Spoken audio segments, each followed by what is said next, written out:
Hey everybody, welcome back to the 6th round post-fight show with me, Zane Simon, and my co-host, as always, Eddie Mercado. Coming to y'all just from the end of UFC KFC at the KFC Yum Arena in Louisville, Kentucky. And what a weird card. It was a complete shit show for the prelims. And then it got really good for the main card all of a sudden, out of nowhere. And then it ended on an absolutely tragically terrible stoppage. Yeah, not what you want. No. Not what you want. Because I started out hating it, and then I ended hating it. Yeah. So, fuck it's a shit sandwich. With the shit on the top and the bottom. Well. And the good stuff in the middle. Usually a sandwich is identified by what's in the middle, but I understand what you're saying. Yeah, okay. Look. Okay, it's a prime rib sandwich on shit. How's that? Yeah. No, I don't know. Weird card. Definitely a weird card. You don't feel good leaving this kind of card. You don't feel hopeful. You don't feel... I guess I feel robbed. Yeah, I mean that's of the main event. It is, it could have been. It probably would have been that the fight would have ended in another 20 or 30 seconds. Could be, but it also felt like the moment Cannonier landed like a counter right hand and started protecting himself is the moment that the ref stepped back in. It's just like you had like 30 seconds that he was getting beat on right before that. And then he fires a counter and has his hands up and is like it seems pretty aware. And that's the time that you're stepping in and being like, no. Yeah, it's a crime, I'll say. Yeah. This is terrible. I thought Cannonier was doing well also. And yeah, he was hurt and he was rocked, but he was still intelligently defending himself. Yeah. And I mean, even to the extent too, I would say of like, I had this debate recently. It wasn't even a debate, a conversation with Lauren Murphy. I may have even brought this up already. I'm old. I don't know. Whatever. You're going to listen to my stories again. God damn it. But like, when we talk about intelligent defense in MMA, what the referee actually means is active defense. The referee doesn't care. You know, it might be the most intelligent thing to turtle up and just cover your head and try not to get hit anymore. But what they want to see is that you're actively trying to get back into the fight. You can eat 10 more shots clean to the jaw if you're have an arm out and you're trying to punch back. They'll be like, oh, okay, yeah, no, you're still in it. And even by that standard, I would say that Jared Cannonier was actively looking to defend himself and stay in this fight. He did not seem like he was just shelling up and trying to be done. It was just a terrible stoppage. If it were an amateur stoppage, I'd be okay with it. Yes. It's not... Some people are saying it's the worst stoppage they've ever seen. It is not the worst stoppage I've ever seen. It is a stoppage I would expect for an amateur fight. And yes, as somebody mentioned, maybe the ref is doing it because Jared Cannonier is 40, as an almost about to be 40-year-old. I can respect that. I want to be protected by all people. But at the same time, that's discrimination, goddammit. And also, if you're gonna license the man to fight at a high pro level in a high pro level bout, then you got to treat him like a high level pro. You can't say like, oh, we're like gonna let you fight a guy 12 years younger than you in a top ranked middleweight UFC bout, but we're gonna treat you like a guy, like a 40-year-old man with a bad knee, and some alimony payments to make or something. I don't know.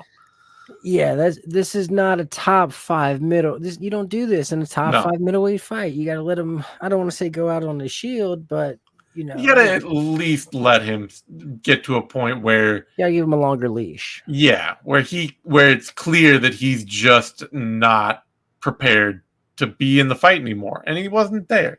He wasn't there by a good margin. And I'm always the one who wants to shy on the side of caution, and I don't want to see any of these people die. I want to see them protected. But that still sucks. It just sucks. Yeah, there's nothing you can do about it. Yeah. You're fixing it. It's a real blue balls end to this card. Because like, but it also just like reopens the wound of the prelim. Exactly. That's what I'm saying. It's like, you know, we got there in the middle of this card. It's like, yeah, I'm feeling this. This is, you know what? I didn't expect anything out of this trash fire. It was not booked to be fun. It was booked to be lame as hell. And it started to exceed expectations. So I'm like, shit, you know, I feel good. This is nice. And now I'm just left and I'm like, man, I feel fooled. I feel tricked. Bamboozled. Hoodwinked. It's like just when we thought. It's the old bait and switch. Yeah. Oh, you thought this was a good card? No. No. Here's an excellent reason to hate it. Yeah. Beyond that, I will say all credit to Nasruddin Imavov. I know that the judges had Cannonier up in the fight at that point, just to make the whole thing worse. Cannonier was winning on 2 judges' scorecards at the time of the stoppage. Fight would have been, had he survived that round, the fight would have been dead even going into round 5. That's a shit stoppage. It's such a shit stoppage. Yeah, it's really bad. But we got to give credit where credit's due. Nasruddin Imavov he looked good. He looked better than I've ever seen him look out there, I will say. When his back was to the cage, or like when? What exactly were you? When he was going out there and trading punches with Cannonier and keeping pace with him and not getting himself tired and starting to hurt Cannonier and stay on him, that's a better Nasruddin Imavov than the guy who fought Joaquin Buckley not that long ago and looked absolutely gassed to hell by the end of that fight. Yeah, I don't know. You're not going to sell me on. You're not going to sell me on Imavov. Or who scraped by Roman Dolidze in his last fight. His last fight, this man could barely muster the energy to scrape a majority decision over Roman Dolidze. So I don't like watching this guy fight. I like this better. I thought this was a good step forward. Here we can talk about something else though for a minute. Do you guys think Conor will make it to the Chandler fight? One of our viewers has asked us, and yeah, I mean, the vibes are all bad. So they are playing the promos during the event, which feels like, you know, okay, I'm going to say something really stupid, so forgive me. Feels like a would Dana White lie to us? Kind of, you know, tease. It's like, okay, well, they're still playing the promo. The fight must still be on. But all the idea of Conor McGregor is hurt a week or, 3 weeks out from this fight, a month out from this fight. Like, this man is worth like $1 billion. He is an uncontrolled mess who at this point in his life is probably surrounded by handlers. He is many people's meal ticket. They are almost certainly going to pull it and just reschedule. It's a wolf ticket. Yeah. We're being told wolf tickets. But like, no, I don't think it's going to happen. I don't think it's going to make it to the fight. Conor's. I mean, the problem too is that if they do pull the fight, if they do say, okay, well, we're going to reschedule it, you're automatically kicking that thing down to December. Like, it can't just be, a month and he'll be right back. Every UFC pay-per-view from now until December has at least a targeted headliner already. He's not going to fight in fucking Australia. That's going to be Izzy Duplessis. He's not going to fight in New York. That's going to be John Jones Stipe. It could also be a loser's limp. It could be like a built-in excuse to either pull out or have a bad performance. Yeah. It could. But no, I'm not going to believe he's fighting until I actually see him in the cage, locked in there. I don't. Yeah, that's probably a safe bet. He's too rich. Mm-hmm. Otherwise, back to the disappointment, the other disappointment. We also got this question: if it were a 5-round stinker, would it be worse or better than what we got? Which was better. I at least want the fair game. Yeah, I mean, I did enjoy the fight for what it was up until the rug pull, but I do feel really cheated. Let me put it this way: it would have been a worse general experience. I would have felt worse while it was happening, but the aftertaste would have been better. Now it's like, oh, I took a really a nice shot of whiskey and it has like a sewage aftertaste. Whereas before I could have been like drinking some proper 12 and I would have hated it all the way through, but I would have been drunk by the end. So who cares?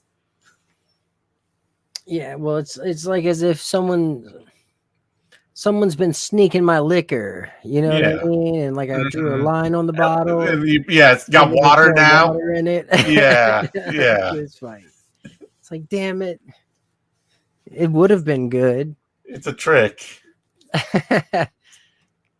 It's a buzzkill. It's anticlimactic. It doesn't help the Imavov case. Like, I don't see him as a real contender, as a real threat. He did call out Strickland afterward It's fucking disgusting. What a disgusting call out.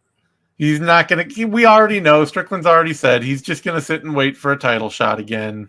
But my thing is, you want to do a rematch? Do a rematch with Jared Cannonier. Yeah.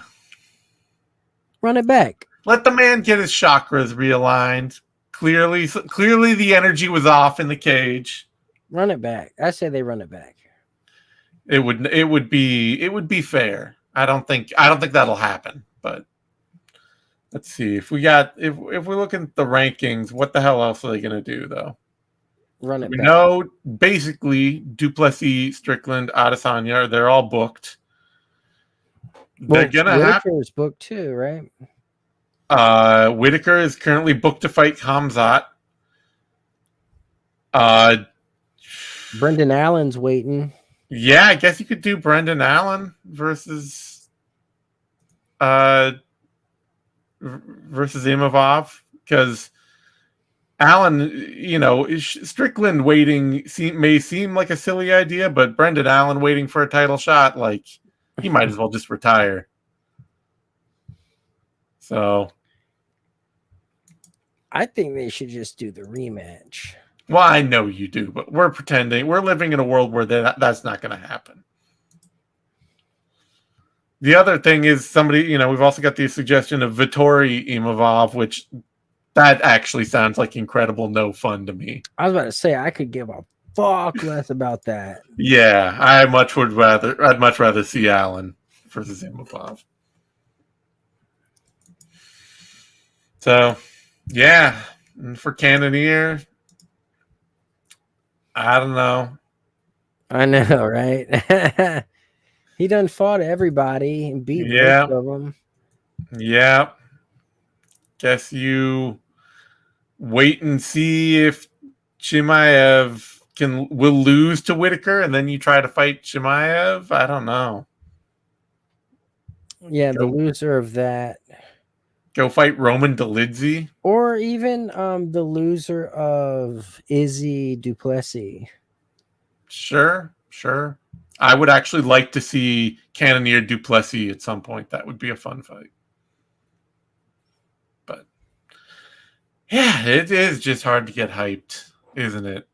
Yeah, I don't have closure here, and I feel like they need to run it back. Yeah. That's the only way. There's no other way. Call Dana. Text him. 2-way him. Chirp him. There we are getting a suggestion as well. Demolador do Michel Pereira versus Cannonier. But those guys are so far out of contention. Like Cannonier is, he's ranked number 4 right now. And he's 40. I can't imagine him wanting to fight guys like Pereira or Imava or Alaskarov, who are just like absolutely lose propositions for a dude like him. Yeah, I mean, he should try to get into like a backup spot or something. I don't know. All right. Well, let's talk about the feel-good story of the night, right? Sure. Dominic Reyes not getting horribly knocked out again. I guess I don't feel as great as everybody else does about it. Why not? What's wrong with that? Because you know what's coming. Like, he won this fight. Yes, he did. And he did his thing. But like, what is he gonna go on like another 4-fight slump and then win another one?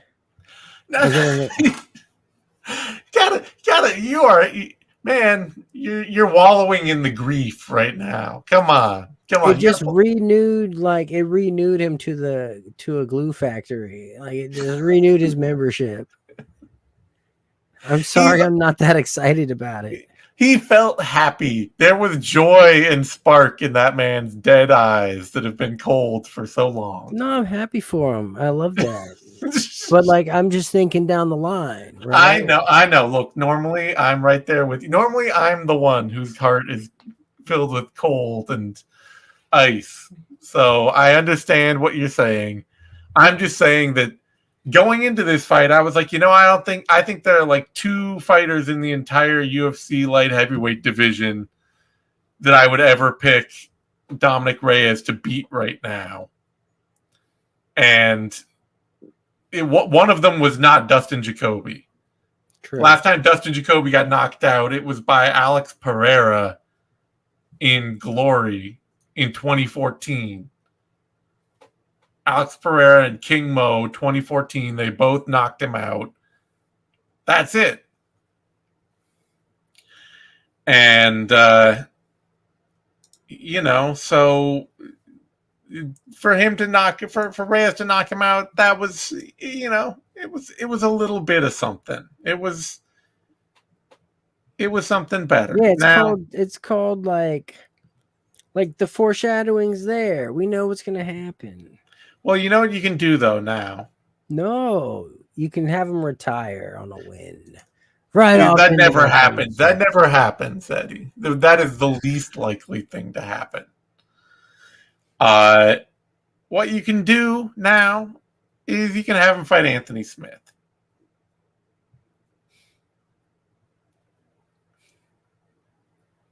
See, you're not immediately filled with dread. You might be filled with apathy. But that's better than dread. No, it's not. Apathy is the worst. Is worse than anything. That doesn't need to happen. Yeah, it does. We'll do Anthony Smith versus Dominic Reyes. It's a win-win. Or you can do Anthony Smith or you can do Dominic Reyes versus Bogdan Guskov and just tell him it's Anthony Smith. That's not any better. Like, I don't know. I'm just not excited to see this guy fight anymore. No, I lost my excitement to see him.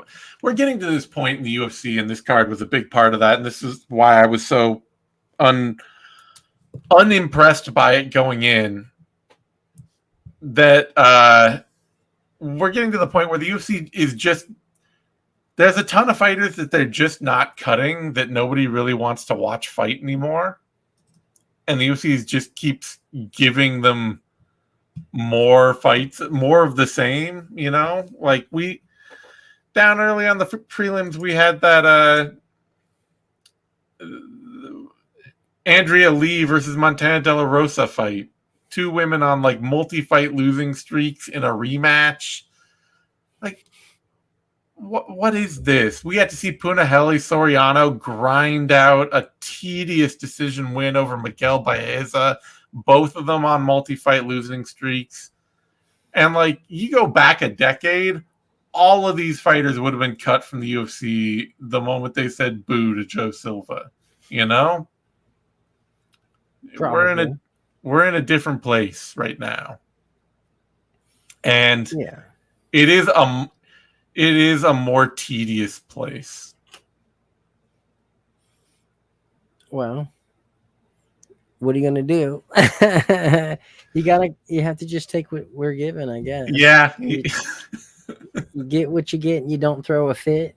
That's right. Is that the saying? That's right. So we're gonna be happy for a moment for Dominic Reyes. I'm not. I am not, dude. I'm genuinely concerned for his well-being. Yeah. He needs a Joe Rogan to his Schwab.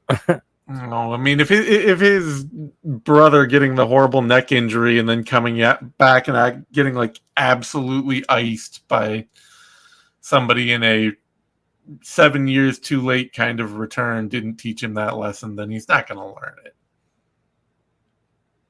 This guy wants to keep fighting, and he's just going to do it. All right. Let's talk about Raul Rosas, Ricky Turcios. That was fun, right? Mm-hmm. That was good. That was a good time. Okay. There we go. That was a good time. Yeah. As advertised. As advertised. Ricky I couldn't Turcios. believe that Turcios is 31 years old. Yeah. Get the fuck out of Still here. looks like your high school drug dealer.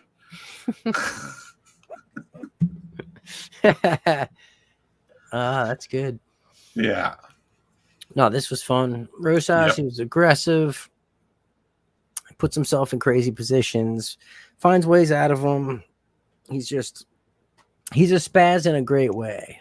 He's like he's a spaz. He has clearly not learned any lessons about pacing or measuring himself, or anything to that effect. He's not learned any, like, oh, I should dial it back a notch, anything like that. But he continues to be fun. He's a spaz, and he knows the kid can take a mean back. And, I felt bad. I felt legitimately bad for Turcios when he put that rear naked choke. He's just getting punched on. Rosas is like, man, with that jaw, like, you are going to hurt your arm. You're not going to, like, come on. You're arm barring yourself. Yeah.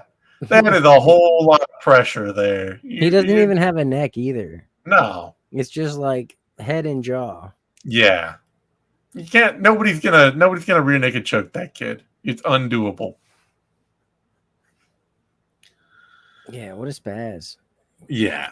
So this was fun. Turcios, unfortunately, he did a great job scrambling with him for a minute. Unfortunately, he's just not fast. And Rosas is fast. And so every time they'd get into a scramble, Rosas would always get to start with the dominant position. And sooner or later, that's going to come back to bite you. Yeah. I mean, I feel like this was a good stylistic matchup for Rosas. Mm-hmm. So I think he was supposed to win this. It sets him up for a sphere fight. Yeah. Did he call anybody out? I don't remember him calling anybody out. Trying to think what would make sense. What's the soft play here that's like entertaining but not like unforgiving?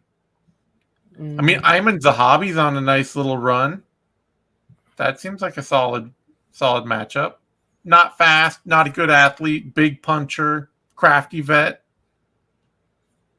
Very crafty, smart game planner. Tough, but not, insane. Other I don't option. hate that. Yeah, I don't hate that either. Otherwise, you kind of have to start digging around. Like Garrett Armfield got a surprising win over Brad Katona recently. You could do something like that. Or, yeah. You could even do Brad Katona. You could do Brad Katona. Oh, that's right. He called, as somebody noted, he called out Dana White demanding $100K so that he can, hey, you know what? Go for it. But he wants to buy his mom a house, which, look, I remember Al Quinta doing that, saying this to Aljamain Sterling specifically. Aljamain Sterling was like, I want to get all this money and pay off my mom's house. And Al Quinta was like, that's a horrible investment. You need to take your money and make it work for you. And you can make those mortgage payments with that money for her over all that time. And I'm just going to come back here and say, Al Quinta is right. Don't, if you get $100K tonight, Raul, don't buy your mom a house. Invest that money, put it to work somewhere, and then just pay her mortgage every month. And it'll be like you're buying the house, but you can do more. You don't need to just sink it all into the real estate. Yeah. In fact, why don't you just cop like $100,000 worth of drugs and have Ricky Turcios flip it for you? There you go. Huh? Yeah. Huh? Yeah. The 6th round has you know what I mean? On your investment strategies. You know what I mean, Eddie? You know what I mean? Come on. It's the only thing Ricky Turcios ever says. You ever heard him get interviewed? Everything. Nah, I usually see him lose. I don't really see. He doesn't win often. He doesn't get a lot of okay. time. Hey, the man is a tough champion. Have some respect. Yeah, no, he's, All right. Now, let's talk about this middleweight fight. Bruno Ferreira, Dustin Stoltzfus. And I got a little shit on Twitter, which maybe is deserved, because I said that Dustin Stoltzfus is just awfully slow, so you can't really pick him to beat Bruno Ferreira. And Stoltzfus, to his credit, he came out looking a little faster today. He started hot. He was on the front foot. Part of that is because Ferreira looked like he just fights with no plan at all. The man basically spent 4.5 minutes of this fight going backwards and running away from Stoltzfus as fast as he could. He was doing the Paulo Costa versus Sean Strickland. And that I think also helped Stoltzfus look faster than he is, because we can also notice at the moment Ferreira started stepping forward and pulling the trigger, the defensive reactions were not there for Stoltzfus at all. He started getting clubbed. But I will say, maybe I'm being a little hard on the guy. Maybe he's not the slowest middleweight to ever fight in the UFC. He did look a little quicker tonight. He still got knocked out. So we get at least you cleared the air. Yeah, I don't want anybody to think I'm just a hater. No, he was stuck in the mud. And yeah, he was good coming forward. He was good with the pressure. He got his little takedown. Mm-hmm. But he didn't make it count. Nope. And Ferreira's, he's got that speed and power, and all it took is him finding a little bit of confidence to just start crushing. I would even say that Stoltzfus is a better fighter. Oh, yeah, no. the reason he's still here in the UFC is that the guy has a lot of good ideas. He knows what he's supposed to be doing. It's just when you're at an athletic disadvantage to everybody, it's going to be hard. Yeah, especially the heavier divisions. Mm-hmm. I did forget about Brad Scott. Brad Scott might be the slowest middleweight ever. The Bear. But yeah, fun win for Ferreira. Not a meaningful win. Picking up a knockout at the very bottom of the division it's not nothing, but I don't know. Feels a little silly to try to find a next fight for him. Just anybody throw him back in the ring. And yeah, let's jump over to another middleweight bout. You gotta help me with the energy here, Eddie. Oh, my bad. I really hated this card. I don't know. It's a buzzkill of a card. Yeah. Middleweight bout, Zachary Reese, Julian Marquez. And speaking of buzzkills, my God, was Julian Marquez absolutely just he was so mad. I don't even think this was a bad stoppage. This, unlike the main event, this was a fine stoppage. Mm-hmm. Dude got wrecked, went down. That's it. No, but that uppercut cleaned his clock. Like he went. Yeah, I think he was out on impact, but then woke back up as he hit the ground. But it was 20 seconds, so yeah, that's always going to be frustrating for a guy like him who had a lot of big expectations and has now lost 3 straight fights by knockout and is taking a year off between each of them. Like, that sucks. Yeah, he's flopping hard. He is flopping really hard. He's been changing camps too constantly. He was one of the Glory MMA and fitness guys. Then went to Syndicate after that whole thing blew up. And now he's with Factory X. And just nothing seems to be helping. No, he's getting blasted on the feet. Like he needs to be grappling with people. He needs to be submitting people, but he's standing with everyone, and he started out as such a brawler. He can't turn it off. And well, this fight, he just didn't have a chance here. Reese just went out and sparked him. That's got to be the extra frustrating thing. We don't even know what he's been working on for the last year. It doesn't matter. Never gonna see it. Yeah, man, he's a sad case. Yeah. And he'll probably get like 3 more fights. That is today's UFC, unfortunately. And I will say my thing about not wanting that is not like I want this fighter to lose their job. I realize that's what it's kind of an argument for.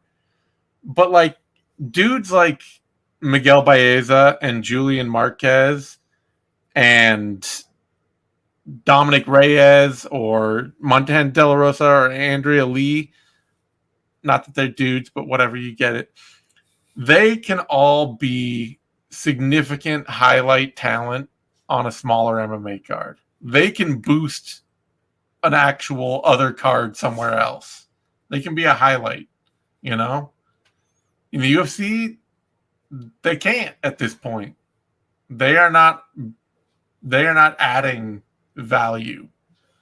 And that just doesn't make sense. Like, why are you hoarding fighters that don't add value to your product?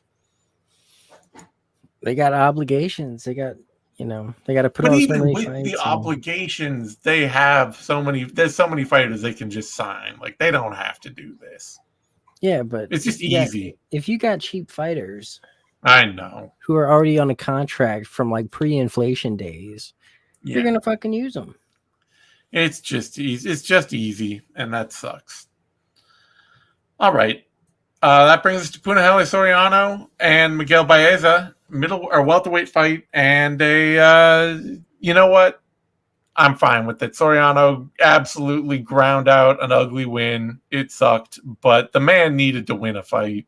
So, and I mean, what I love is the fact that he dropped down in weight and fucking actually grappled. Like, damn right. Like, that's what you're supposed to do. Mm-hmm. And he looks good at that weight. I think that's his division. And I'm shocked he didn't get the finish. The fight probably could have been stopped on a couple occasions. Yeah. It probably should have been. Baeza was done, totally cooked. The two 30-25s, they aren't even a bad scorecard. And it's really really not, this is really one of those places where like the corner's got to be willing to throw in the towel. Like, what is your fighter doing out there? What are you bringing them back into for that third round for at that point? He's cooked. Yeah, no, that was an ass whooping. All right. Since it's such a distracting question in our comments right now, for those asking, we were writing for MMA Uncensored, which recently blew up. So we are both just out doing our own things at this point. Correct. Yeah. True. Just putting that out there. And that is why you should subscribe to the Substack, because, hey, that's what helps keep us in this business, doing what we do. But anyway, Sorano gets a win at welterweight. Not that fun, but hey, he looked, he actually even mentioned it, that he could now wrestle, actually, because he's like 5'11". Never should have been at middleweight in the first place. So now he's actually strong enough to compete. And maybe we'll see him in, being a little more competitive in the future. Who knows? At least more well-rounded. Yeah. He's fun though, man. Especially when he's like actually trying to stand. Mm-hmm. Oh, maybe showing the new wrinkle can lead to more knockouts. Yeah. All right. That brings us to a lightweight bout. One of the few bright spots on this undercard.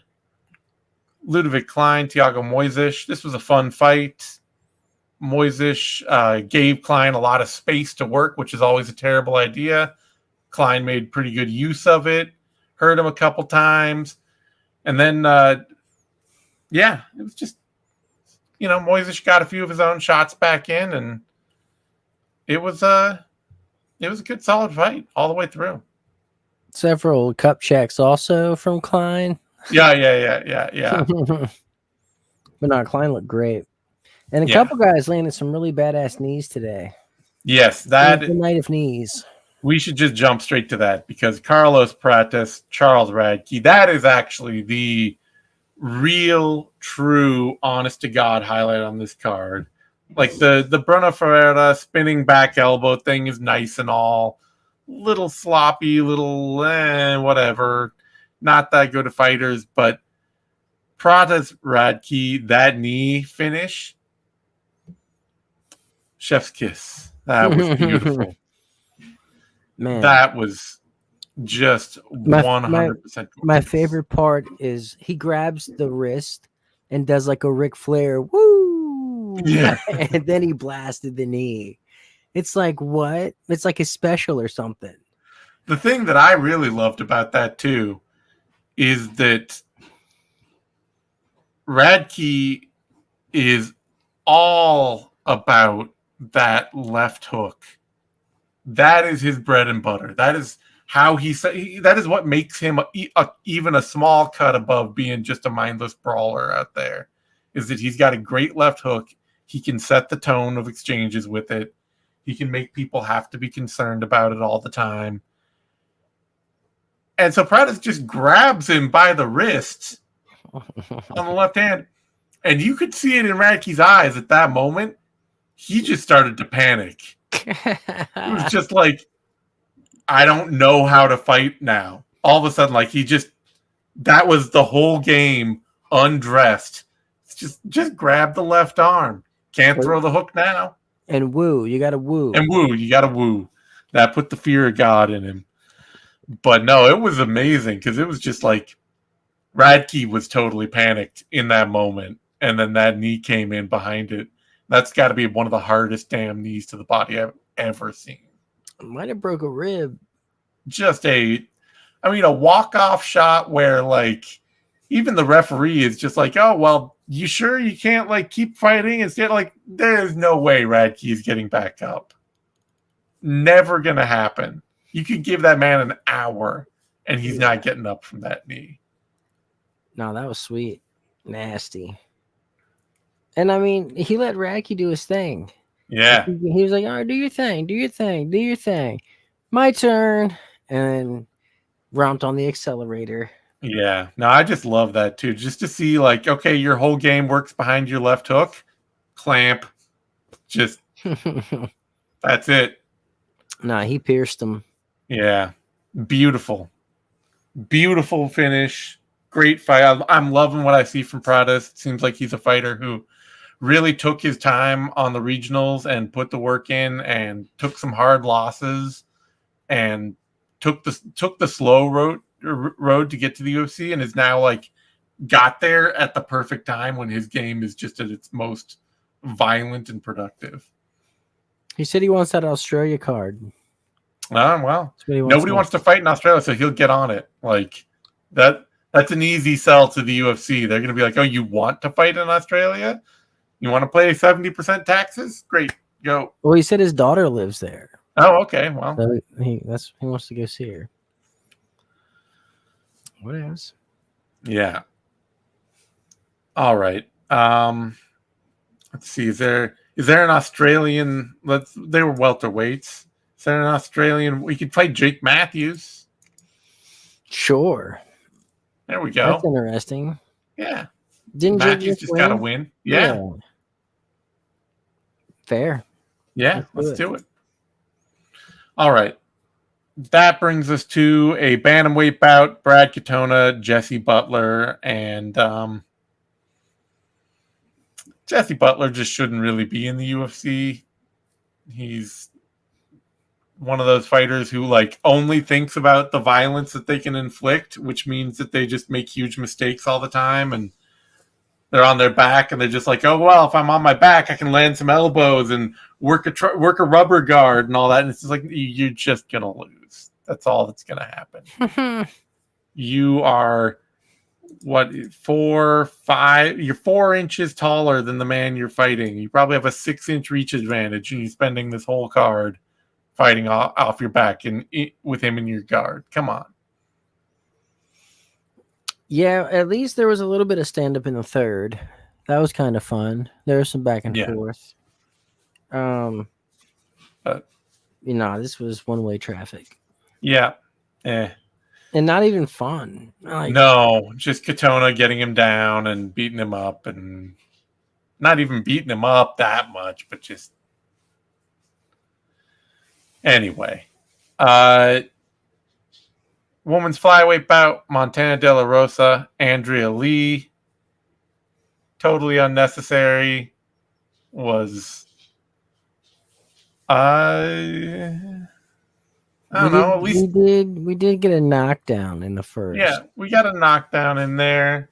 There was some back and forth. It wasn't a terrible fight, but just they both fight like they're stuck in mud.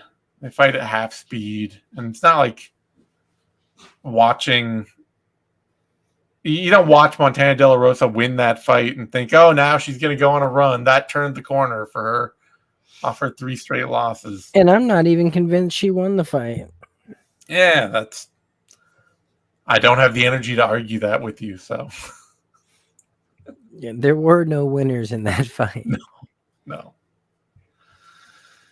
All right. Trying to think. I was gonna say, is there like some fight that one of them should have? No. They've both been in. They gotta have the rubber match now. Yeah. We booked the rematch. We gotta have the trilogy now. Clearly. Oh, I'm not gonna mention the boyfriend corner. I don't care. I don't care either. Both these women have the exact kind of coaching situation that makes me always cringe and think that, man, I wish women's MMA was not dominated by women who date their coach. Yeah, it's an interesting dynamic. It's terrible dynamic. Gross. Yeah. All right. That brings us to a bantamweight match. One of the other real bright spots on this prelim card: Daniel Marcos, John Castaneda. And this was a fun fight. Daniel Marcos is a pretty good bantamweight. and John Castaneda did not fight a very good fight against him. Fought almost all of it off the back foot, just letting Marcos pressure. But then he landed that wicked head kick in round 3 and had Marcos on skates for a minute. And it was all we almost got the American comeback. Fun fight. Castaneda looked small out there. He did. He looked like a flyweight. Yeah. That kind of surprised me. But Marcos, man, he was going full monster. Yeah. This was cool. It was a decent scrap. Yeah. Especially considering what was around it. Yeah, Castaneda is only 5'6", so he's definitely flyweight sized out there. Yeah, Marcos was looking more featherweight-ish. Marcos is listed as being 5'7", but that is not a 5'6" man fighting a 5'7". That was more like 5'9" versus 5'4". No, they look like two different weight classes. Yeah. So, fun fight, fun win for Marcos. Look forward to seeing him back out there. Dude is productive. He fights smart, fights safe, lands with power. He's consistent. All the things I like to see. That brings us to the not at all fun, but actually cathartic fight of the card. Denise Gomes beating Eduardo Moura. And I will say that while this fight absolutely sucked, it's nothing I enjoy more than seeing a pure weight bully get tired from her own game plan and then lose. Sure. Like, but I didn't like the 30-27 going the other way, though. No, the scoring was terrible. That's ridiculous. Really ridiculous. But yeah, Gomes, I'm glad she won. I'm glad she didn't get robbed because she almost did. Mm-hmm. But she was the one that was landing all the strikes. And Moura gassed the fuck out. She just gassed and started diving on legs. Oh, man. Terrible. Horrible fight. Yeah, Horrible I don't know why she's bigger than Valentina Shevchenko. I don't know why they've let her cut to 115 pounds twice now and fail both cuts. And so I'm pleased to see her just gas horribly trying to lay on some much tinier woman. Sure. She got what she deserved. Yeah. Bantamweight fight before that, Taylor Lapilus, Cody Stamen. Solid fight from Taylor Lapilus. It would be fine if it was not in the middle of all these other fights that were not fun. Yeah, I mean, it's a fight we've seen Lapilus win before. Yeah. Low output pressure fighter is just going to give him a chance to counter all night. And Stamen, he's getting up there now. A lot of fouls to him. He had a tough fight. He tried. He was all effort the whole time, but he was just always one step behind. Yeah, it's weird. I mean, he's got all the physical tools. He's got all the technique. He just doesn't ever seem to step on the gas, really. Never a fighter who's just ever been out there to like, oh, yeah, he's just going to go out there and put it on somebody. It's like, you're built like a tank, man. You've never been knocked out. What is holding you back? It might be the fear of getting tired. Yeah, it could be. I don't know. Yeah. Lapilus, though, man, he's fun. He is.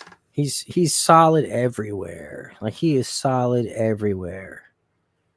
Yeah, he is. He's a really good counter fighter, really good back foot fighter. Please don't ever put him in there with another counter fighter. I do not want to watch him just stare at somebody like for 3 rounds. That's no fun. But keep him in there with the aggressive guys who are going to go after him, and he'll make a lot of fun fights. Before that, we got really the absolute worst bit of judging of the night. Not even because Pooja Tomar won and shouldn't have. I don't think she should have won, but I can see an argument for her winning this fight. she could have taken rounds 1 and Maybe 2. 2 out of 3.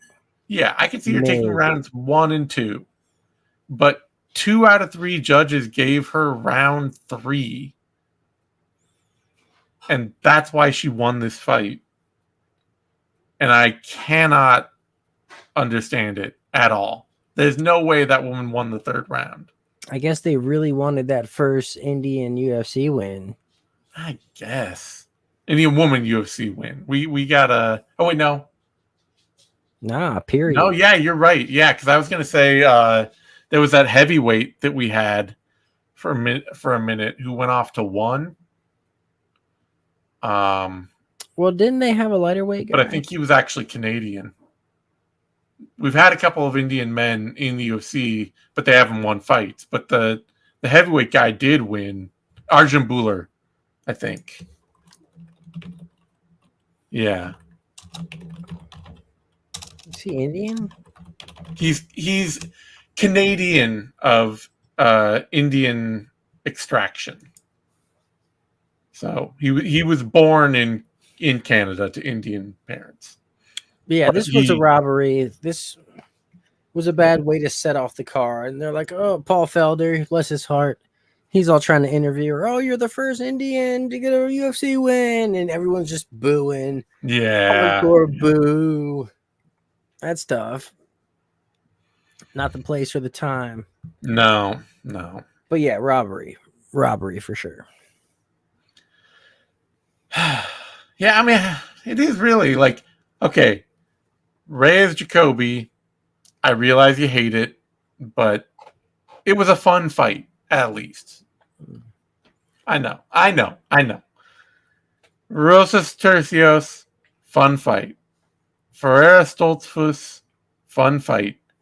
Reese Marquez, fun fight. Klein Moises, fun fight. Prates Bradkey, fun fight. Daniel Marcos, John Castaneda, fun fight. It was not all bad. It's just... It really just... It didn't amount to anything. It only had... I think the biggest thing is that it only had one fight with any meaning on it at all, and that was the main event. And that just didn't turn out to anything. Yeah, it was anticlimactic. Yeah. So I'm trying to rescue it. It's a very low very low energy show, everyone. I'm sorry. No, it's a trash card. This is what we get. This is what happens. That there's I can't even argue with you. All right. We will have some bonus content for our Substack subscribers. Not that anybody's going to be excited to hear that too. this is bullshit, man. But thank you all for listening. You can find me on Twitter at Zane Simon. You can find Eddie on Twitter at the Eddie Mercado. We will get to Eddie some uppers for next time. We'll get him fake happy, even if he can't be real happy. Some antidepressants at the very least. And that we'll might be not back. even work. I don't think that would even help with a card like this. We'll figure it out. All right, everybody. Thanks for tuning in, and we will see y'all next time. Have a good night.